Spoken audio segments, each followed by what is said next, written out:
Hello, Douglas Murray. Thank you for joining us. It's a great pleasure to be with you. In your new book, you are describing the most horrific stories from the massacre of October 7. For us, the Israeli, it's easy to understand why. We want the world to know. But how the foreign reader accept it? It's a very good question. I think that the stories of October the 7th itself are both known about and also just not known about enough. There are so many extraordinary stories from the day, obviously stories of the horror, but also stories of the heroism of individual Israelis who did remarkable things that day, which I also wanted to bring out. I think that the wider world is pretty ignorant, actually, of the details of the day. And it's something I mention in the book, a sort of extraordinary thing that I started to become aware of almost immediately after the news of the massacre began, which was that much of the world was going to move straight on from what had happened onto the story of what Israel's response would be. And I mention in the book that by the 8th of October, international media like the BBC were saying, what will Israel's revenge be, essentially? In the book, you also mention or you describe how the Israelis, which were victims on that day, very fast became the abuser in the eyes of the world. Yes, it seems to be, for reasons I go into in the book, it seems to be the case that the Israeli people, perhaps unique of all publics in the world, after being the victims of terrorism, turn into being victimized a second time. First of all, by being the victims of the jihadists of Hamas, and then of the world blaming them. Why is it, is a question I go into a lot, is why is it that Israelis, even ones who are direct victims of terror, need to be treated by much of the world, not all of it, but by much of the world, as if they, the victims, are the perpetrators or the would-be perpetrators? This is particularly strange because we've lived through an era in the West where we talk about victim blaming as being one of the worst things you can do.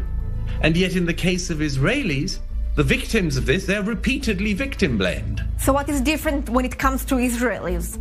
I think that there is a belief that the Israelis have done something uniquely wrong that makes them uniquely unsympathetic or unsuitable for an expression of basic human empathy. And obviously some of the people who push that are radicals, jihadists, Islamists, and much more.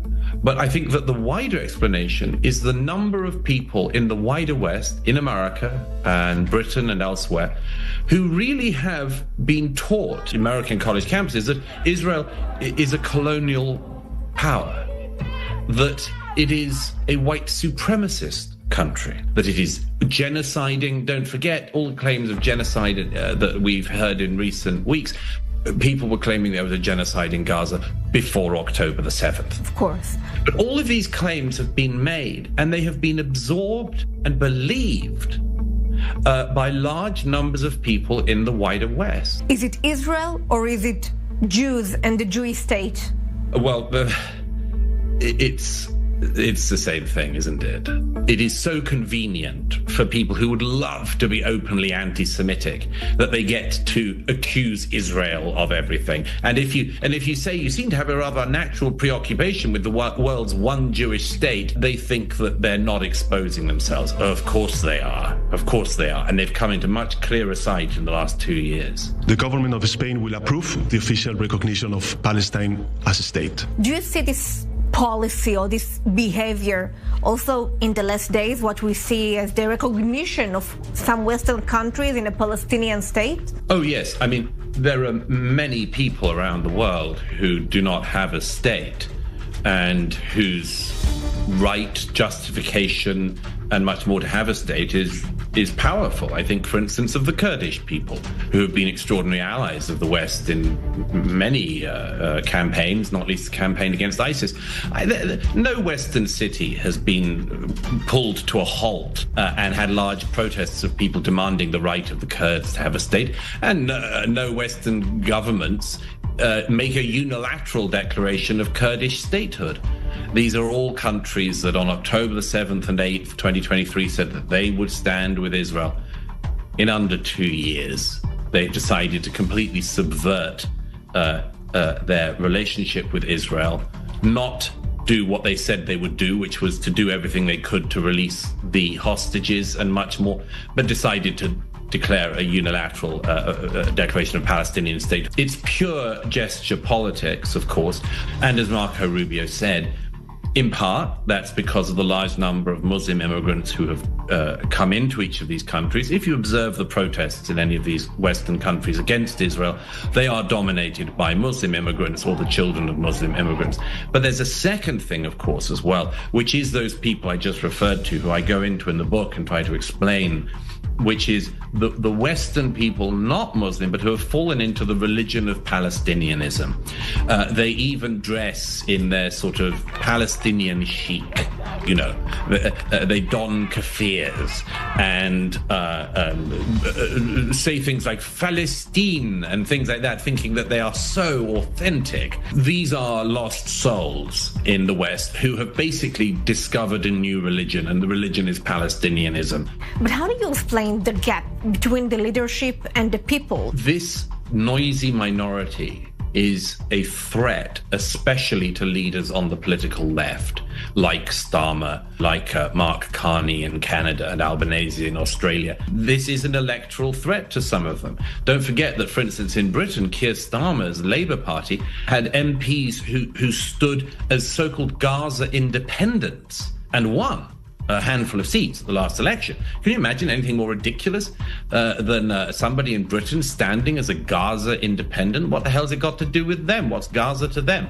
Well, this is communitarian politicking. This is a big threat. This is not a threat, I think, to Israel. It's a threat to the countries that behave in that way because, of course, among other things, gives out the very strong message that you're easy to manipulate and easy to intimidate. And there will be consequences in each of these Western countries for that lesson down the road. Many people, I think, are fed up of the Palestinianist religion. They're fed up of seeing their cities defaced by Palestinian flags whilst being told that flying their own national flag is racist. I mean, literally in recent weeks, you mentioned the protests in London last weekend, the weekend before last, where more than 100,000 patriots came out and made their voices heard. The people who have criticized them and who indeed have criticized British people for flying the British flag more and more in recent weeks, are the same people who believe that British streets should be covered in Palestinian flags.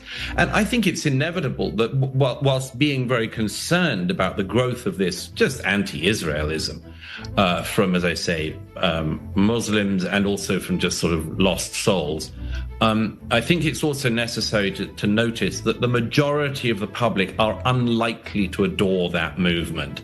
It has overreached massively.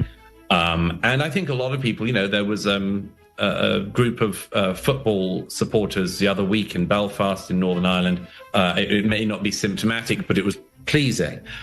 Who, when they saw these people marching past with their Palestinian flags and so on, told them in, let us say, in football terrorist terms, where they could shove their Palestine. Take your Palestine! Take your Palestine off your home! There is a saying of people that believe that Israel is fighting the war of the Western world. Do you believe in it? Very much so. Look at any protest of in the West of people who are supportive of the Jewish state. And there are protests like that. If they happen in London or Canada or wherever, people will fly the flag of Israel and they'll fly the flag of the country they're in. I was in Canada the other week addressing a meeting of Jews and Christians who are pro-Israel. And we sang Hatikva and O Canada. Notice that on any anti-Israel demonstration anywhere in the West, you will see Palestinian flags, you might see Hamas flags and Hezbollah flags. You will not see a flag proudly flown of the country that protest is in. In fact, in, for instance, America, where I'm sitting at the moment, if there's a Palestinianist protest, it'll be guaranteed that the only American flag present will be the one that they're burning. This tells, or should tell, the West everything about the real meaning of this conflict. And in the face of that, you can do what Starmer and Carney and co have done. You can try to feed the crocodile, to cite a famous reference about appeasement. You can try to feed the crocodile, but it will eat you next. And that's why I hope that more and more people, as I say in this book, realize that the existential threat that faces Israel is also down the road, and not far down the road, an existential threat that threatens all other Western democracies. I would like to see those democracies wake up to that threat. Can you show me an example of Jews living peacefully under Islamic rule? Most definitely. Where? When the Hamas had Israeli captives.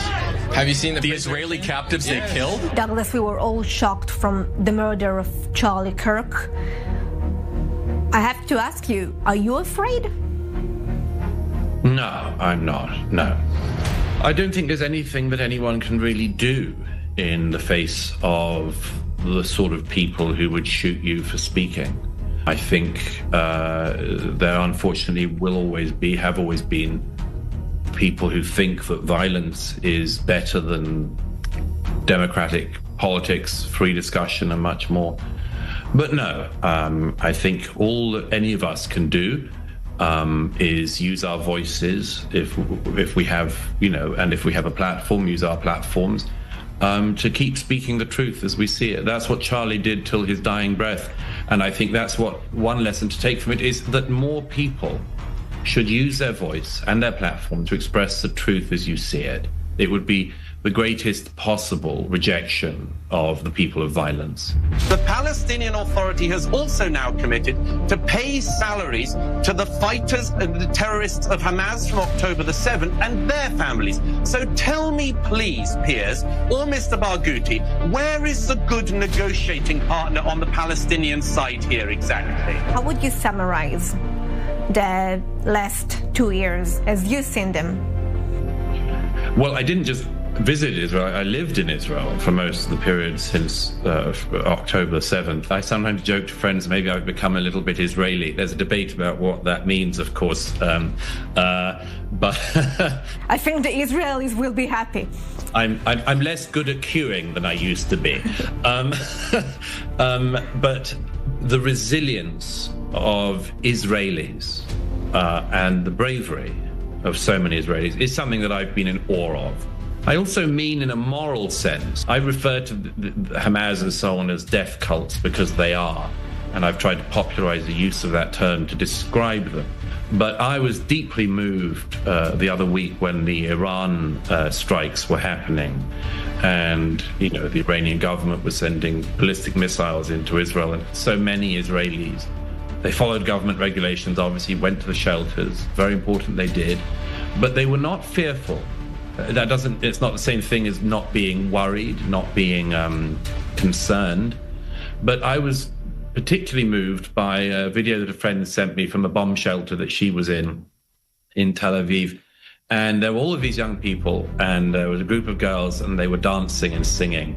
And I said to her, the world's biggest death cult has just met the world's greatest life cult. And I think the life cult will win. Douglas Murray, thank you very much. Thank you. They may come for the Zionists.